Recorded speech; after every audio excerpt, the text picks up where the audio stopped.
My name is Marek Rudak, and the goal of these videos is to simplify men's relationships. To do that, I like to reflect on a quote by Phil Libin, who is a mentor in Founder Institute. By the way, I'm starting Founder Institute. I have no idea what to expect, what I'm in for, but hey, there's only one way to find out, and I'm about to find out tonight. But as part of my preparation for the meeting tonight, there was a whole bunch of homework, a whole bunch of readings, videos, and all that stuff. And as part of that homework, I came across a quote by Phil Libin who said, "When you strive for consistency, you achieve it through mediocrity. If you aim for greatness, consistency will emerge on its own." And that gave me a pause, because I always thought, hey, you have to become consistent, that's how you become great. But this guy says, become great first, and that's how consistency will emerge. I'm not saying one way is better than the other or who's wrong or right, but this whole perspective shift made me think. It made me look at things differently. Because if you become consistent by becoming great first, what does becoming great mean? Does it mean becoming like this guy or that guy? Or does it mean for me to leverage my skills to be better at what I'm doing and making the impact that I want to make through the skills that come natural to me? And I think most of the guys will agree with the second one, but the problem comes into play is, well, what it is that I'm really good at. That's when things get tougher. Because if you ask your boss or your friend, they'll tell you what they think you're good at from their perspective, but nobody can know what's going on inside of you. Nobody knows. Nobody can feel what you feel. And some of the things that you may be really good at in the external world might make you feel bad, and vice versa. So, from my perspective, from my experience, the best place to find out what makes you feel great, not what makes you great, but what makes you feel great, is to go back all the way to the beginning. What was that earliest memory that made you feel amazing, made you feel great? It didn't necessarily get you the top spot, the top grade, but you doing that made you feel great.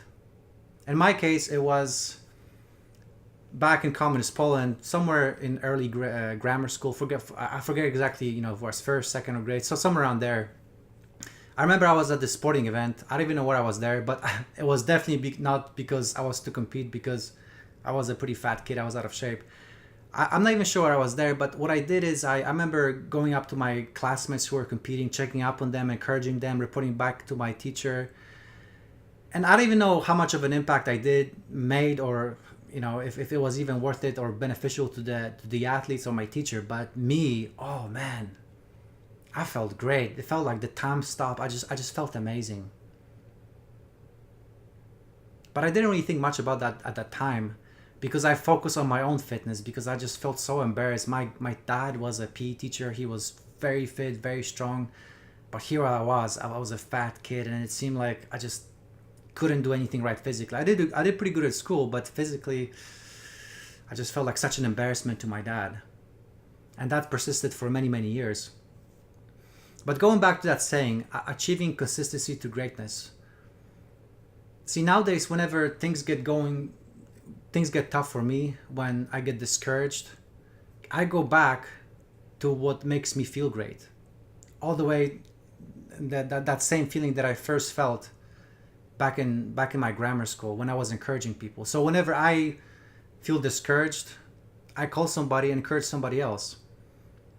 And that's amazing, because it only encourages the other person, but after I'm done encouraging that person, man, I'm ready for anything.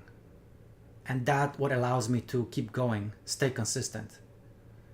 By doing the things that not necessarily make me great, but make me feel great, I'm able to snap out of the whatever dry spell I'm going through and keep going, execute on the dream that God placed in my heart. And doesn't that simplify relationships? Instead of you trying to guess what the other person thinks you're great at, or you trying to become great at whatever that moving target may be, you go into the place and doing the things that make you feel great internally. And that makes you that much of a consistent person, and be able to execute on the dream that God placed in your heart. So I hope you guys, this video helped you out. If you did, please share and subscribe. And until next time, God bless, and talk to you soon.